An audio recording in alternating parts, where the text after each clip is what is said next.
That's really interesting. I mean, I've done a lot of courses, and I mean, we have a company called Copywriting Course, and it is actually a community. It morphed into a community about 2 years ago. And one of the things that we're trying in Q1 is a cohort. And here's the reason I don't want to do a cohort every single time. You have to kind of like launch and start it all the time. There's a lot of activity, and it's all condensed into one specific period of time, which I'm sure you know is like a little bit stressful sometimes.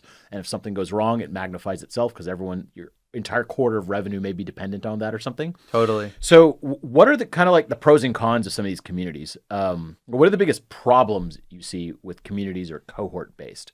Are there any problems with it that you see? Sure. I think you named one of them, which is that you have a finite period of time. Some people like that because that means that they are only on for certain times of the year and they can choose when to be on and off. And so there are plenty of people who prefer that to the SaaS model. On the flip side, it's less guaranteed revenue. You have to run and promote your course on a per course basis. And so if you're highly reliant upon marketing as the way that you sell courses, this can be quite exhausting. If you are able to do it via word of mouth and build a wait list or build an audience that wants your course whenever you're available to teach it, then I think that the cohort-based model makes a lot more sense. The other thing to keep in mind is that cohort-based courses today are entirely live, meaning that the instructor is usually pretty plugged in during the course. I don't think that's necessary for the future. You can create automations and operations within your organization that allow you to run a cohort-based course without having to have the instructor live every single session. And so I don't know. I think that this model is going to be the model that is bigger in the future. Of course, that's the conclusion I came to after a year of working on this problem, and that's why I'm starting this company.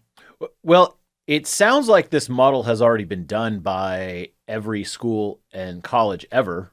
Yes. And there's usually a reason that works. People always like harp on college as stupid or so. I don't know why that's like a popular opinion, but like college is awesome, okay? Most people that go to college do really well. So it sounds like this is kind of like a tried and true model. You all start with the same objective, right? Versus just like everyone's at a different level. Everyone's at a same level, I guess. And then you all end with the same result. And then in the meantime, that makes it easier because you have everyone on the same page to make friends. Whereas if like a business owner versus someone who's just starting a business come into the same thing, they don't have a lot to relate to sometimes.